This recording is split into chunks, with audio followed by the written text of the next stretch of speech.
Hello students, आप सभी लोग कैसे हैं। उम्मीद है आप सभी लोग अच्छे होंगे। आज की इस वीडियो में हम लोग द्विघात समीकरण के बारे में सीखेंगे। इस वीडियो में हम लोग द्विघात समीकरण के बेसिक चीज़ों के बारे में बात करेंगे कि द्विघात समीकरण क्या होता है और यह किस प्रकार का होता है, तथा इससे संबंधित अन्य सभी जानकारियाँ इस वीडियो में हम लोग हासिल करेंगे। तो इस वीडियो को स्टार्ट कर लेते हैं और देख लेते हैं कि द्विघात समीकरण क्या होता है। स्क्रीन में आप लोग देख रहे हैं द्विघात समीकरण अर्थात क्वाड्रेटिक इक्वेशन। यहाँ पर मैंने क्वाड्रेटिक इक्वेशन की एक डिफिनेशन लिखी है जिसको हम लोग देख लेते हैं। Quadratic equation is an equation in which highest power on the variable is 2। अर्थात क्वाड्रेटिक इक्वेशन एक समीकरण है जिसमें वेरिएबल्स की, वेरिएबल अर्थात X Y Z A B C D, जो उनकी पावर होती है वो हाईएस्ट पावर कितनी होगी, 2 होगी। अर्थात एक ऐसा समीकरण जिसकी घात 2 होती है उसे हम द्विघात समीकरण बोलते हैं। यहाँ पर मैंने कुछ एग्जाम्पल लिखे हैं। फर्स्ट है x square plus 2x plus 1 equal to 0 and second है x square minus 1 equal to 0। ठीक है, यहाँ पर आप लोग देख रहे हैं कि x की पावर, यहाँ पर मैक्सिमम पावर जो है वो कितनी है, 2 है। ठीक है, यहाँ पर भी आप लोग देख रहे हैं कि मैक्सिमम पावर कितनी है, 2 है। यहाँ पर x एक वेरिएबल है जिसकी पावर कितनी है, 2 है। इस x की जगह पर हम और भी दूसरे वेरिएबल्स ले सकते हैं, जैसे a, b, ठीक है, c, d या p, q, ठीक है, कुछ भी हम ले सकते हैं। ठीक है, y, z कुछ भी ले सकते हैं। ठीक है, और उनकी पावर जो होगी वो हमारे पास मैक्सिमम कितनी होगी, 2 होगी। तो इस प्रकार के जितने भी समीकरण होते हैं वो हमारे द्विघात समीकरण कहलाते हैं। द्विघात समीकरण को और अच्छे से समझने के लिए इसके व्यापक रूप को हम लोग देखते हैं। द्विघात समीकरण का व्यापक रूप अर्थात standard form of quadratic equation. यहाँ पर जितने भी हमारे द्विघात समीकरण होते हैं उनका standard form ax square plus bx plus c equal to 0, ये हमारा द्विघात समीकरण का स्टैंडर्ड फॉर्म अर्थात व्यापक रूप है। ठीक है, जिसको हम आगे चल करके यूज करेंगे। अब इस समीकरण के बारे में कुछ इम्पोर्टेंट चीजें हैं जिसको हम लोग देख लेते हैं कि यहाँ पर ये जो x है ये हमारे एक वेरिएबल है, इसकी जगह पर मैंने बोल दिया कि और भी कुछ हम ले सकते हैं। ठीक है, अब इसके साथ साथ में यहाँ पर जो a, b, c, ठीक है, यहाँ पर a, b और c ये जो यहाँ पर लिखे हैं ये सारे के सारे यहाँ पर नियतांक हैं। ठीक है, नियतांक अर्थात कांस्टेंट। इस समीकरण में सबसे इम्पोर्टेंट चीज ये है कि जो a होगा, ठीक है, a होगा वो कभी भी 0 के बराबर नहीं हो सकता। ठीक है, इस बात को विशेष तौर पर याद रखना है हमें कि a जो होगा वो कभी भी 0 नहीं हो सकता है। b और c 0 हो सकते हैं। ठीक है, b और c क्या 0 हो सकते हैं, बट a कभी भी 0 नहीं होगा। अब ऐसा क्यों है, क्योंकि अगर हम यहाँ पर a की जगह पर अगर 0 रख देंगे तो 0 के साथ में एक्स स्क्वायर का मल्टीप्लाई होगा, तो ये टर्म हमारे पास क्या हो जाएगा, 0 हो जाएगा। ठीक है, ओके, तब हमारे पास ये b और c वाले बचेंगे, अर्थात या तो फिर लीनियर इक्वेशन यानी रैखिक समीकरण मिलेगा या फिर हमारे पास एक कांस्टेंट नंबर मिलेगा। ठीक है, तो द्विघात समीकरण हमारा तब तक रहेगा जब तक हमारे पास एक्स स्क्वायर है, अर्थात अगर हम एक्स स्क्वायर बराबर 0 लिख देते हैं तो ये भी एक द्विघात समीकरण है। ठीक है, या 2x स्क्वायर बराबर 0 लिख देते हैं तो भी ये भी द्विघात समीकरण है। अगर हम सोचे कि 2x बराबर 0 लिख दें और बोलें कि ये द्विघात समीकरण है, तो नहीं, ये द्विघात समीकरण नहीं है, क्योंकि इसमें जो वेरिएबल है उसकी घात कितनी है, 1 है। ठीक है, जबकि द्विघात समीकरण में कितनी होती है, 2 होती है। ठीक है, यानी 2 होगी या फिर 2 के फॉर्म में होगी। इसी व्यापक समीकरण को एक बार और देखते हैं। ax square plus bx plus c equal to 0। ठीक है, अब यहाँ पर ये a, b, c ये एक नियतांक है जो कि मैंने पहले बता दिया है, लेकिन इनको हम लोग एक गुणांक के तरीके भी बोल सकते हैं, यानी कि यहाँ पर a जो है वो एक्स स्क्वायर का गुणांक है, ठीक है, एक्स स्क्वायर का गुणांक, ठीक है, यानी कोफिशिएंट ऑफ एक्स, ठीक है, तो ये एक्स स्क्वायर का गुणांक है। ओके, यहाँ पर b जो है वो x का गुणांक है, ठीक है। ओके, इसी तरीके से, ठीक है, और इसी तरीके ये जो c है ये एक कांस्टेंट नंबर है। तो इस तरीके हम लोगों ने देखा कि द्विघात समीकरण का जो व्यापक रूप होता है वो a x square plus b x plus c equal to 0 होता है, जहां पर ए बी सी नियतांक हैं और a does not equal to 0, यानी कि a कभी भी 0 नहीं हो सकता, क्योंकि अगर 0 हो जाएगा तो एक्स स्क्वायर का टर्म हमारे पास सारा 0 हो जाएगा, क्योंकि मल्टीप्लाई करेंगे तो ये 0 हो जाएगा, और फिर ये बी एक्स या फिर c या फिर बी एक्स प्लस सी दोनों मिलेगा, जो कि हमारा एक लीनियर इक्वेशन या फिर रैखिक समीकरण होगा।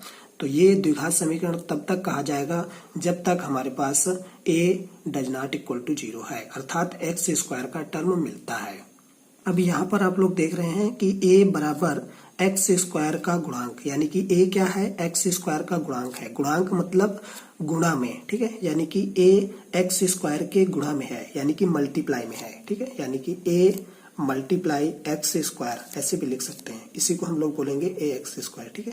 जब नंबर होते हैं तो हमें बीच में मल्टीप्लाई लगाने की जरूरत पड़ती है, और जब ए बी सी डी या फिर एक्स वाई जेड इस तरीके के कोई भी वेरिएबल होते हैं तो उनके बीच में हमें मल्टीप्लाई लगाने की जरूरत नहीं पड़ती है, बट यहाँ पर मल्टीप्लाई होता है। अब इन गुणांकों को एक छोटे से एग्जाम्पल के थ्रू समझने की कोशिश करते हैं। यहाँ पर एक example x square minus x minus 6 equal to 0 लिया है, ठीक है। अब यहाँ पर a x square standard form b x plus c से तुलना करने पर, यानी कंपेयर करेंगे, ठीक है। ओके, अब जब इसमें तुलना करेंगे तो यहाँ पर a की वैल्यू क्या आएगी, b की वैल्यू क्या आएगी और c की वैल्यू क्या आएगी, ठीक है। तो हम लोग यहाँ पर देख रहे हैं कि यहाँ पर क्या है, प्लस है, और यहाँ पर क्या है, प्लस ही है, ठीक है। बट यहाँ पर क्या है, यहाँ पर माइनस है और यहाँ पर भी क्या है, माइनस है। तो जब कंपेयर करेंगे तो यहाँ पर दोनों सिंबल साइन, यानी कि जो साइन है वो क्या है, सेम है, ठीक है। तो यहाँ पर a बराबर 1 मिल जाएगा। जब कोई नहीं होता है तो वहां पर 1 मल्टीप्लाई में होता है, यानी कि 1 मिल जाएगा, ठीक है। अब यहाँ पर अगर b की बात करेंगे तो b कितना होगा, यहाँ पर -1 होगा, ठीक है। जब भी कभी कंपेयर करना हो और बीच में साइन अपोजिट हो तो कंपेयर करते समय जिस कोफिशिएंट को निकालना हो तो उसके आगे हम लोग माइनस लगा देंगे तो वो आंसर सही आएगा, ठीक है। और इसी प्रकार c बराबर हो जाएगा -6, ठीक है। अगर थोड़ा सा मैं इसको एक्सप्लेन करके इस तरीके लिखने की कोशिश करूं तो आप लोगों को और समझ में आ जाएगा, ठीक है। तो यहाँ पर देख लेते हैं एक्स स्क्वायर, अब यहाँ पर मैं प्लस लगा लेता हूँ क्योंकि यहाँ पर प्लस है, ठीक है। अब यहाँ पर मैं -1 लिख करके और उसके बाद यहाँ पर एक्स लिख देता हूँ, ठीक है। अभी भी इसको सॉल्व करेंगे तो यही मिलेगा, उसके बाद फिर प्लस लगा कर पे और मैं यहाँ पर -6 लिख करके ऐसे लिख देता हूँ, ठीक है। अब अगर इसको सॉल्व करेंगे, ठीक है, इस पूरे समीकरण को सॉल्व करेंगे तो यही आएगा जो हम नीचे लिख रखे हैं, ठीक है। ओके, तो इस तरीके से अब आप लोगों को आसानी से समझ में आ जाएगा कि a बराबर, क्योंकि इसके मल्टीप्लाई में 1 है, ठीक है, यहाँ पर मल्टीप्लाई में 1 है, जब कुछ नहीं होता है तो 1 होता है। तो अब यहाँ पर आप लोगों को समझ में आ रहा होगा कि एक्स स्क्वायर यहाँ पर लिखा है तो इसका मतलब 1 बराबर कितना आएगा, 1 आएगा, ठीक है। इसी तरीके देखो प्लस प्लस यहाँ पर है, ठीक है, यक्स मैच कर रहा है तो इसका मतलब b बराबर कितना होगा, -1 होगा, ठीक है। और यहाँ पर प्लस प्लस ये है तो इसका मतलब c बराबर कितना होगा, -6 होगा, ठीक है। तो इतना करने की कोई जरूरत नहीं है, आप लोगों को बस सिंपल से ये समझना है कि अगर साइन अपोजिट है, ठीक है, एक में प्लस है एक में माइनस है और कंपेयर करना है तो बस हमें माइनस लगा करके यहाँ पे लिख देना है, ठीक है। इसमें देखो प्लस है और इसमें क्या है, माइनस है, तो c बराबर कितना होगा, -6 होगा, कंपेयर करके लिख देना है। तो इस तरह से हम लोग किसी भी समीकरण के गुणांक ज्ञात कर सकते हैं। अब इसके बाद हम लोग द्विघात समीकरण के मोस्ट इम्पॉर्टेंट चीज की तरफ चलते हैं, और ये तो क्योंकि अभी तक बेसिक इंट्रो रहा, और अब हम लोग इसके बाद कुछ इम्पोर्टेंट चीजें द्विघात समीकरण के देखेंगे। तो यहाँ पर मैंने लिखा है कि द्विघात समीकरण को हल करने की विधियां, ठीक है। तो यहाँ पर बेसिकली 2 इम्पोर्टेंट हैं। फर्स्ट है तुम्हारी गुणनखंड विधि, जिसको हम बोलेंगे फैक्टर मेथड, और दूसरा है सूत्र विधि। ठीक है, सूत्र विधि। ओके, जिसको हम लोग सूत्र को, जो सूत्र होता है उसे हम श्रीधराचार्य सूत्र के नाम से भी जानते हैं, श्रीधराचार्य सूत्र। ठीक है, क्योंकि एक गणितज्ञ श्रीधराचार्य हुए हैं जिन्होंने इस फार्मूले की खोज की थी, इसलिए इस सूत्र को श्रीधराचार्य सूत्र के नाम से भी जाना जाता है। द्विघात समीकरण सूत्र अर्थात श्रीधराचार्य फार्मूला क्या होता है उसको हम लोग देख लेते हैं। तो क्वाड्रेटिक इक्वेशन फार्मूला या क्वाड्रेटिक फार्मूला x बराबर -b plus minus under root b square minus 4ac पूरे के बटे में 2a। ठीक है, अब यहाँ पर ये x क्या है, x ये जो हमारा स्टैंडर्ड फॉर्म लिखा था हमने, ax square plus bx plus c equal to 0, इसमें से ये x है। ठीक है, ये इसकी वैल्यू है। ठीक है, और यहाँ पर जो a b c यूज किए गए हैं ये हमारे सारे नियतांक हैं। ठीक है, जिनके थ्रू हम लोग इसकी वैल्यू को ज्ञात करेंगे। अब यहाँ पर x जो होता है इसको हम कई नाम से जानते हैं। ठीक है, इसको रूट भी बोलते हैं। ठीक है, इसको मूल भी बोलते हैं। ओके, इसको शून्यांक भी बोलते हैं और इसे मान भी बोलते हैं, अर्थात x का मान। ओके, इस तरीके से इसको कई नामों से जानते हैं। ज्यादातर तुम्हें इसका यूज किया जाएगा, यानी कि मूल। जब भी कहेगा कि ये एक द्विघात समीकरण है और इसके मूल ज्ञात कीजिए, अर्थात हमें x का मान ज्ञात करना है। मूल अर्थात x का मान, वही हमारा द्विघात समीकरण का मूल होगा। अब यहाँ पर एक चीज समझने वाली बात है कि x बराबर -b प्लस माइनस। ठीक है, ये सिंबल क्या है, प्लस और माइनस। ठीक है, इसको समझने की कोशिश करेंगे। यहाँ पर ये क्या करता है कि एक प्लस माइनस इस फार्मूले को, यानी कि ये जो x बराबर लिखा हुआ है, यानी कि इस पूरे मान को एक में ही समेट लेता है, यानी कि ये 2 है। ठीक है, जो कि हम लोगों ने एक में ही समेट करके लिख दिया है, अर्थात 2 को मिलाकर के 1 लिख दिया है। इसका मतलब है कि x के 2 मान हैं, एक बार प्लस लेने पर और एक बार माइनस लेने पर। अर्थात हम इसे ऐसे भी लिख सकते हैं, x बराबर -b plus, first time plus लेंगे, under root b square minus 4ac divide by 2a, और सेकेंड टाइम हम लोग माइनस ले लेंगे। तो -b, अब यहाँ पर प्लस ले चुके हैं, अब उसके बाद माइनस लेंगे, तो यहाँ पर इस तरीके से। ठीक है, तो इन दोनों को मिलाकर के हम लोग प्लस माइनस लिख देते हैं। ठीक है, तो यहाँ पर कोई दिक्कत वाली बात नहीं है, हमें बस इतना समझना है कि एक बार प्लस लेना है और एक बार माइनस लेना है, क्योंकि बहुत सारे बच्चे ऐसे हैं जो नहीं समझ पाते हैं कि इस प्लस माइनस का मतलब क्या है। यहाँ पर आप लोग देख रहे हैं कि x के 2 मान हैं। ठीक है, एक ये वाला और एक ये वाला। ठीक है, इनको हम मान भी बोल सकते हैं या फिर मूल भी बोल सकते हैं। ठीक है, मैंने पहले भी बता दिया है। तो हम इसे इस प्रकार भी बोल सकते हैं कि यहाँ पर x के 2 मूल हैं। ठीक है, अब 2 मूल क्यों हैं, क्योंकि यह द्विघात समीकरण के मूल हैं, इस वजह से। ठीक है, तो जो फर्स्ट मूल है उसको हम अल्फा बोलते हैं और जो सेकंड मूल है उसको हम बीटा बोलते हैं। ठीक है, इनका भी आगे यूज करना पड़ेगा।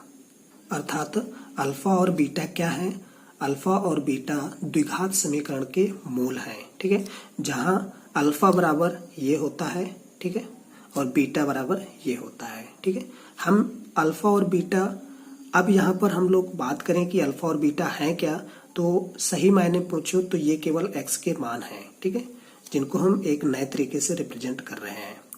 अब इसी से संबंधित और कुछ मोस्ट इम्पॉर्टेंट चीजें देख लेते हैं। यहाँ पर मैंने 2 नोट लिखे हैं। फर्स्ट, n घात वाले समीकरण में मूलों की संख्या n होती है, अर्थात जितनी भी घात का समीकरण होता है उसमें उसके वेरिएबल्स के उतने ही मान आते हैं। अर्थात अगर हम x की पावर 4 प्लस और इसके आगे और भी कुछ लिख दें और उसके बाद एक समीकरण बना दें इसमें, तो मैक्सिमम घात इसकी 4 है, ठीक है, यानी कि 4 है। तो इसमें जो x के मान आएंगे वो हमारे पास 4 आएंगे, ठीक है। यहाँ पर कुछ आएगा, फिर उसके बाद एक और आएगा, फिर और आएगा, और उसके बाद फिर आएगा, ठीक है, यानी 4 मान आएंगे। ओके, तो इसका यही मतलब है कि जितने घात का समीकरण होता है उसके मान उतने ही होते हैं। अर्थात इससे ये पता चलता है कि द्विघात समीकरण, यानी कि जो द्विघात समीकरण होता है उसमें मूलों की संख्या 2 होगी, जिन्हें हम लोग देख चुके हैं कि अल्फा और बीटा के नाम से जानते हैं। नेक्स्ट नंबर 2, यदि द्विघात समीकरण का एक मूल p plus under root Q है तो दूसरा मूल p minus under root Q होगा।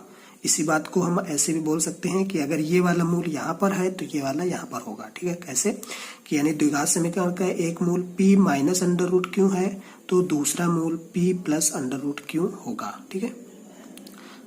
इस पॉइंट से बहुत अच्छा क्वेश्चन बनता है जो तुम्हारे एग्जाम में कई बार पूछा जाता है। अब यहाँ पर मैं एक क्वेश्चन लिख रहा हूँ और आप लोग उसे सॉल्व करने की कोशिश करिए। X square plus X plus 1 equal to 0, ठीक है। ये एक द्विघात समीकरण है जिसे आप लोग सॉल्व करने की कोशिश करिए। अब जब आप लोग इसे सॉल्व करने की कोशिश करेंगे तो देखेंगे कि जो हमारा पहला मेथड था सॉल्व करने का, गुणनखंड विधि, ठीक है, गुणनखंड विधि, उससे ये सॉल्व नहीं होने वाला, ठीक है, यानी कि सरलता से सॉल्व नहीं होने वाला। और जो इसका दूसरा मेथड था श्रीधराचार्य सूत्र, यानी कि क्वाड्रेटिक फार्मूला, ठीक है, यानी कि सूत्र द्वारा, ठीक है, आप लोग उसे ही प्रिफर करेंगे कि मैं इससे सॉल्व इसको कर सकता हूँ। यहाँ पर मैं ये बताना चाहता हूँ कि जो क्वाड्रेटिक फार्मूला है, यानी कि जो सूत्र है, उसकी कितनी आवश्यकता है, यानी कि कितनी ज़रूरत है द्विघात समीकरण में, उसको क्वेश्चन के हल करने में, तथा द्विघात समीकरण के बारे में अन्य जानकारियाँ हासिल करने में। तो चलिए देख लेते हैं। जब हम इसे सूत्र द्वारा सॉल्व करेंगे तो कुछ इंटरेस्टिंग चीज़ें मिलेंगी जिनके बारे में हम लोग सीखेंगे।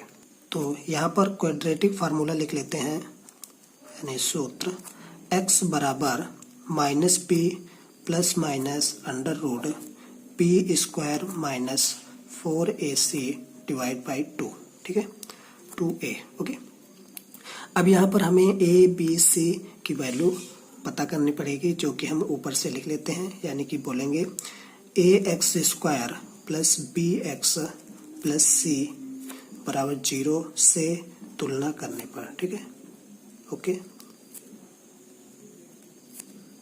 ठीक है। तो यहाँ पर a बराबर कितना मिलेगा, a बराबर 1 मिलेगा, क्योंकि जब कुछ मल्टीप्लाई में नहीं होता है तो 1 होता है, ठीक है। अब यहाँ पर b बराबर 1 मिलेगा और c बराबर भी 1 मिलेगा, ठीक है।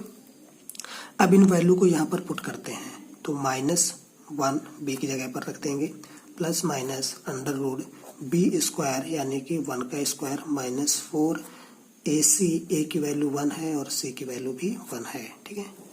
अब यहाँ पर 2 मल्टीप्लाई 1, ओके। इसको सॉल्व जैसे ही करेंगे तो -1 plus minus under root 1 square करेंगे तो 1 आएगा, माइनस 4 से मल्टीप्लाई करेंगे तो 4 आएगा और उसके बाद नीचे 2 मिल जाएगा, ठीक है। आगे सॉल्व करेंगे तो यहाँ पर मिलेगा -1 प्लस माइनस अंडर रूट, अब जब इसको सॉल्व करेंगे ना 1 माइनस 4 तो यहाँ पर मिलेगा -3, ठीक है, और डिवाइड बाई 2। अब आप लोग यहाँ पर थोड़ा ध्यान देकर देखिए कि यहाँ पर जो लिखा हुआ है ये क्या लिखा है कि अंडर रूट -3, ठीक है, ये ठीक। जब भी कभी अंडर रूट के अंदर माइनस वैल्यू होती है, अंडर रूट के अंदर माइनस वैल्यू होती है तो उसका मान हमेशा इमेजिनरी होता है, यानी कि काल्पनिक होता है, ठीक है। यानी कि हम इसे सिर्फ कल्पना कर सकते हैं। इस काल्पनिक वैल्यू को लिखने के लिए हम लोग एक सिंबल i का यूज करते हैं, यानी कि अंडर रूट 3i, ठीक है। इसको हम ऐसे भी लिख सकते हैं, ठीक है। अब ये i क्या है, और ये किस तरीके काम करता है और ये काल्पनिक नंबर क्या होता है और इसकी जितनी भी प्रॉपर्टियां हैं वो आप लोग क्लास 11 और 12 में सीखेंगे। ये वीडियो स्पेशली क्लास 9 और 10th के लिए बनाया जा रहा है। अब मैं फिर से अपने क्वेश्चन पर आ जाता हूँ। तो जहाँ पर आप लोग देख रहे हैं कि अंडर रूट -3 मिला है, ठीक है। यानी कि जो ये वाला जो नंबर है, यानी कि ये वाली जो वैल्यू है, यही हमारे मूल को पूरी तरीके से कंट्रोल कर रही है। अर्थात हम ये कह सकते हैं कि ये जो अंडर रूट के अंदर की वैल्यू है, ये द्विघात समीकरण के लिए बहुत ही इम्पोर्टेंट है। अर्थात इससे ये पता चल जाता है कि द्विघात समीकरण किस तरीके का है, उसको हम हल कर सकते हैं कि नहीं हल कर सकते, उसके मूल वास्तविक होंगे कि उसके मूल काल्पनिक होंगे। सारी जानकारियां हमें इसी मान से प्राप्त होती हैं, ठीक है। तो इस तरीके से हम लोग कह सकते हैं कि ये जो अंडर रूट के अंदर की वैल्यू है ये बहुत ही इम्पोर्टेंट है। इससे ही हमें पता चलता है कि ये द्विघात समीकरण को उसके नेचर के बारे में बताती है। अब हम लोग इससे ये देखते हैं फार्मूले में कि ये अंडर रूट 3 कहाँ से आया। तो हम लोग जैसे ही इसके स्टेप से ऊपर जाएंगे तो आप लोग देख रहे होंगे कि फार्मूले में ये वैल्यू यहाँ से आई है, यानी कि अंडर रूट b² - 4ac, ठीक है। b² - 4ac, इसका मतलब ये हो गया कि ये जो b² - 4ac है, ठीक है, b² - 4ac है, ये द्विघात समीकरण के नेचर के बारे में पूरी तरीके से बताती है। यानी कि उसके प्रकृति के बारे में अच्छी तरीके से बताती है कि जो इसके मूल हैं वो काल्पनिक होंगे कि वास्तविक होंगे, परिमेय होंगे कि अपरिमेय होंगे। ये सारी बातें इसी पर निर्भर करती हैं, ठीक है ना। तो आप लोगों को समझ में आ रहा होगा कि ये क्यों इतना इम्पोर्टेंट है, ठीक है, क्योंकि इससे हमें द्विघात समीकरण के नेचर यानी प्रकृति के बारे में पूरी जानकारी मिलती है, ठीक है। तो इस तरीके से b² - 4ac ये एक मोस्ट इम्पॉर्टेंट पार्ट है, जिसे हम डिस्क्रिमिनेंट ऑफ क्वाड्रेटिक इक्वेशन यानी कि विविधकर ऑफ द्विघात समीकरण के नाम से जानते हैं। यहीं से हम लोग देखेंगे कि विविधकर d बराबर क्या होता है, ठीक है। विविधकर d बराबर b² - 4ac, ठीक है। ये इसीलिए इसको अलग किया गया है कि d बराबर b² - 4ac, ठीक है। इसको एक अलग सिंबल दे दिया गया है d, ये बराबर होता है b² - 4ac। अब हम इसके थ्रू द्विघात समीकरण की प्रकृति के बारे में आसानी से पता कर सकते हैं।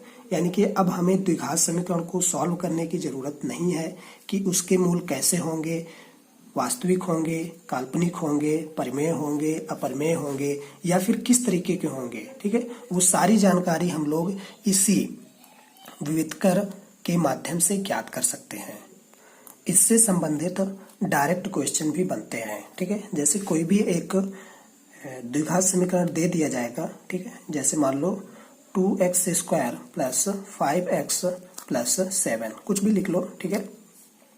अब यहाँ पर आपसे ये कहा जाएगा कि इस द्विघात समीकरण का विविधकर ज्ञात करो। विविधकर ज्ञात करो अर्थात d की वैल्यू फाइंड करनी है। d बराबर क्या होता है, b² - 4ac। तो आप लोग इसे आसानी से सॉल्व कर सकते हैं। b² - 4ac, अब यहाँ पर a b c की वैल्यू पुट करिए और उसके बाद सॉल्व कर लीजिए तो तुम्हें यहाँ पर विविधकर d मिल जाएगा। अब हम लोग द्विघात समीकरण के मूलों की प्रकृति के बारे में सीखेंगे। द्विघात समीकरण के मूलों की प्रकृति ये एक बहुत ही इम्पोर्टेंट टॉपिक है, जिससे अक्सर एग्जाम में क्वेश्चन पूछे जाते हैं। आप लोग जानते हैं कि व्यापक रूप क्या होता है द्विघात समीकरण का, अर्थात standard form of quadratic equation ax² + bx + c, ठीक है। यही द्विघात समीकरण का स्टैंडर्ड फॉर्म है, जहाँ पर a, b और c ये क्रमशः x² x और ये एक कांस्टेंट है। तो यहाँ पर a क्या है कि x² का कोफिशिएंट है और b क्या है, x का कोफिशिएंट है। यहाँ पर 3 पॉइंट लिखे हैं, D greater than 0, D equal to 0, D less than 0। ठीक है, जब वितकर डी 0 से बड़ा होगा, ठीक है, यहाँ पर जब डी 0 के बराबर होगा, डी लेस देन 0 अर्थात डी का मान 0 से छोटा होगा, तब द्विघात समीकरण के मूलों की प्रकृति इस प्रकार होगी, अर्थात डी ग्रेटर देन 0 तब मूल वास्तविक और असमान होंगे, रियल और डिस्टिंक्ट होंगे। ओके, यहाँ पर जब d इक्वल टू 0 होगा तब मूलों की प्रकृति वास्तविक और समान होगी। इसी प्रकार जब d की वैल्यू लेस देन 0 होगी तो मूलों की प्रकृति काल्पनिक और असमान होगी। अब हम लोग इसे याद कैसे करेंगे? ठीक है, तो इसमें ये बहुत ही सिंपल है, बस इसको ध्यान देना है कि जो हमारी नंबर लाइन होती है वो इस तरीके से कुछ होती है, यहाँ पर 0, उसके बाद इधर वैल्यू और उसके बाद इधर वैल्यू। ठीक है, यानी इधर वैल्यू प्लस है और इधर वैल्यू कैसी होती है? माइनस है। यानी कि 0 से लेकर के जब इधर तक वैल्यू होगी d की तो वहां पर वास्तविक होगा। ठीक है, देखो यहाँ पर ज्यादा है यानी कि ग्रेटर देन है, यानी कि ज्यादा वैल्यू है, 0 से बड़ी है या फिर बराबर है। ठीक है, 0 से बड़ी है या फिर बराबर है तो वहां पर वास्तविक होता है। वहां पर क्या होता है? वास्तविक होता है। तो यानी ग्रेटर देन हो या फिर इक्वल टू हो तो वहां पर वास्तविक आएगा, यानी कि जो मान होंगे वो कैसे होंगे? रियल नंबर होंगे। ठीक है, अब उसके बाद यहाँ पर आप लोग इन तीनों सिंबल्स को ध्यान से देखिए, यहाँ पर इक्वल टू का साइन लगा है। ठीक है, उसके बाद यहाँ पर ग्रेटर देन और यहाँ पर लेस देन। जहाँ पर इक्वल टू का साइन लगा है उसी में हमारा समान लिखा है, समान यानी कि इक्वल। ठीक है, यानी इक्वल टू, तो d इक्वल टू जब 0 होगा तभी हमारे पास मूल समान होंगे, अदरवाइज दोनों में असमान असमान लिखा हुआ है। ठीक है, और इसको मैं पहले से ही बता चुका हूं कि जब d की वैल्यू, ठीक है, जब d की वैल्यू 0 से छोटी होती है तो उसका मान, द्विघात समीकरण का मान काल्पनिक होता है, जो कि हम लोग द्विघात समीकरण के सूत्र में देख चुके हैं। जैसे x बराबर minus B plus minus under root B square minus 4ac पूरे के बटे में 2a। ठीक है, अब यहाँ पर हम लोग अगर ये वैल्यू हमारे पास माइनस में आ जाएगी d, इसकी जगह पर हम d भी रिप्लेस कर सकते हैं, यानी हम ऐसे भी लिख सकते हैं minus B plus minus under root capital D divide by 2a। ठीक है, d क्या है? बी स्क्वायर माइनस 4ac है। ठीक है, तो यहाँ पर जब ये d की वैल्यू लेस देन होगी, ठीक है, 0 से क्या होगी? लेस देन होगी, तो 0 से लेस देन वैल्यू क्या होती है? माइनस में होंगी। ठीक है, जितनी भी वैल्यू होंगी वो कैसी होंगी? माइनस में होंगी। तो यानी कि जब भी d का मान माइनस में आए, ठीक है, -1, -2 या फिर -3/2 कुछ भी आए इस तरीके से, तो वहां पर ये वैल्यू इस द्विघात समीकरण में पुट करेंगे, यानी कि ये जो d की वैल्यू अगर माइनस वाली वैल्यू अगर हम यहाँ पर पुट करेंगे तो क्या होगा? माइनस अंडर रूट में होगा कुछ। ठीक है, माइनस और ये माइनस लगेगा, अंडर रूट माइनस, और फिर उसके बाद यहाँ पर कुछ वैल्यू लिखी होगी, यानी कि अंडर रूट माइनस कुछ लिखा होगा। तो हम पहले भी बता चुके हैं कि अगर अंडर रूट के अंदर माइनस वैल्यू है तो वो काल्पनिक होता है। ठीक है, तो इस तरीके से हम लोग याद रख सकते हैं आसानी से कि यानी कि d का मान अगर लेस देन 0 है तो यहाँ से हमें पता चल जाएगा कि अंडर रूट के अंदर माइनस वैल्यू को रिप्रेजेंट कर रहा है। इस प्रकार द्विघात समीकरण के मूलों की जो प्रकृति होगी वो यहाँ पर क्या हो जाएगी? काल्पनिक हो जाएगी, अर्थात इमेजिनरी हो जाएगी। तो याद हो गया ना आप लोगों को? अगर नहीं हुआ तो एक बार फिर से देख लेते हैं। देखो यहाँ पर क्या होता है, नंबर लाइन में 0 लिखा होता है। ठीक है, 0 की एक तरफ वैल्यू कैसी होती है? प्लस की। एक तरफ वैल्यू कैसी होती है? माइनस की। अब यहाँ पर हमें वही करना है कि जो प्लस वाली वैल्यू होंगी तो वो क्या होंगी? 0 से बड़ी होंगी, यानी कि ग्रेटर देन 0। तो एक बार d को ग्रेटर देन 0, एक बार d को इक्वल टू 0 और एक बार लेस देन 0। ठीक है, अब करना क्या है कि जहां पर इक्वल टू लगा है तो उसके सामने क्या लिखा है? समान लिखा है। बाकी जहां पर ग्रेटर देन और लेस देन लगा है वहां पर असमान असमान लिखा है। ठीक है, तो ये वैल्यू तो याद हो गई। ठीक है, अब क्या है कि 0 से लेकर के या 0 हो या 0 से बड़ी हो, ठीक है, जब भी 0 या 0 से बड़ी होगी तो जो मूलों की प्रकृति होगी वो कैसी होगी, वास्तविक होगी। ठीक है, तो वास्तविक यहाँ पर भी है, वास्तविक यहाँ पर भी है। ठीक है, यानी कि 0 से लेकर के यहाँ से लेकर के इधर की जितनी भी वैल्यू होगी वो सारी सारी कैसी होंगी, वास्तविक होंगी। तो यहाँ पर भी वास्तविक, यहाँ पर भी वास्तविक, और यहाँ पर असमान, क्योंकि ये ग्रेटर देन है। यहाँ पर इक्वल टू साइन लगाया तो यहाँ पर समान आएगा, और यहाँ पर लेस देन है। ठीक है, तो ये तो असमान तो आ जाएगा, लेकिन अब काल्पनिक है कि वास्तविक है, इसको चेक करेंगे। तो हमने पहले बता दिया कि यहाँ पर हमने दिखा दिया है कि ये देख सकते हैं, यहाँ पर अंडर रूट के अंदर जैसे ही माइनस वैल्यू कभी भी आती है तो वो हमारा इमेजिनरी नंबर में चला जाता है, यानी काल्पनिक नंबर में चला जाता है। ठीक है, तो इस तरीके से ये काल्पनिक वैल्यू हो जाएगी। अब यहाँ पर एक इम्पॉर्टेंट पॉइंट है जो कि आप लोग ध्यान दीजिए।